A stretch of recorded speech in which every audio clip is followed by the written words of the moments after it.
Today I'll be making granola. It's the last day of my protein and whole foods challenge, and I have to make something different. It's different today. I'm making granola at home, and I'm also going to make parfait at home after making the granola, because the granola is for the parfait. So the first thing I need is oats, and then next thing is this cashew nuts, raisins, that's in dry fruits, and this coconut flakes. And then I have here coconut oil and honey mixed together. I'm going to mix it again.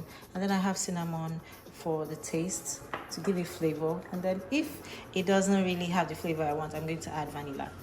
So now let's get into it. I'm going to be baking this in the oven. So I'm using this tray.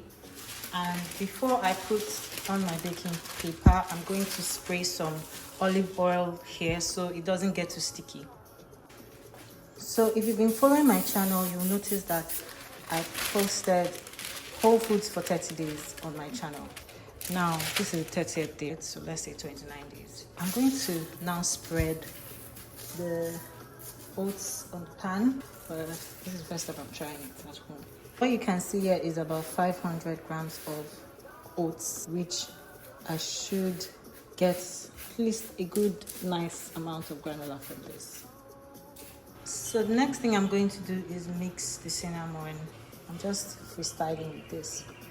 Next time I make it, I'm going to measure every single thing. But this is my first time, so I'm just having fun with it. Alright, so I'm going to mix it now. Until the cinnamon blends with the oats. Okay? And now I'm going to add the oil and honey.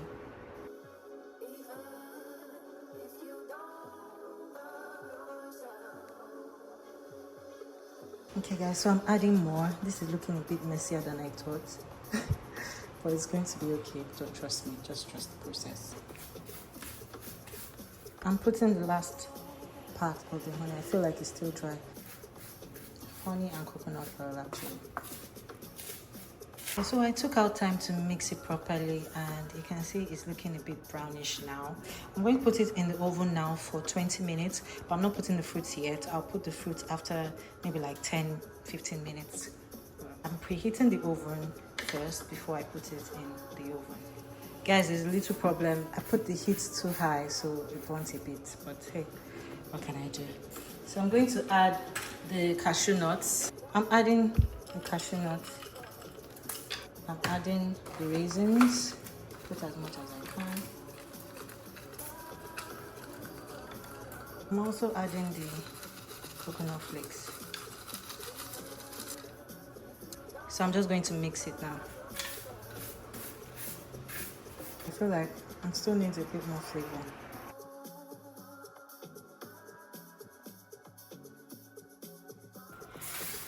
My granola is not looking bad. Should I put more fruits? I think it's enough. Let me keep the fruits for next time. Okay. I made granola myself. Wow, who would have thought I could do this myself? Alright, so now it's going back in the oven. I think I should have put more baking paper. It's just looking messy. But I'll manage for now. Alright. My granola is ready.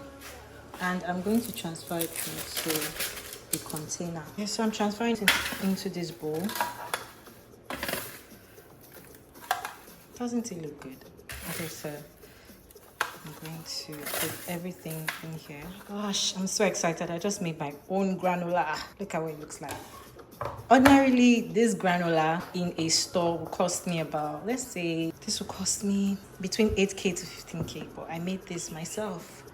And I'll drop all the ingredients in the description. I'm going to be using this for my yogurt, smoothies, and every other thing that I like to eat for gut health. I'll show you how I make my parfait now. So I'm making a bowl of parfait now. What I need is this K yogurt, the unsweetened one. So I'm going to scoop just 1.5 of this or 1 of this into the bowl. I'm going to put some milk. This time I used regular milk. I just put some more fruits. Now I'm adding some chia seeds. And I always forget to soak my chia seeds, but hey, I mean, I'm just going to sprinkle some. Oh my gosh, this looks so rich. So that's my parfait. A nice bowl, a nice yogurt bowl with nice fruits. And I'll see you on my next one. Bye.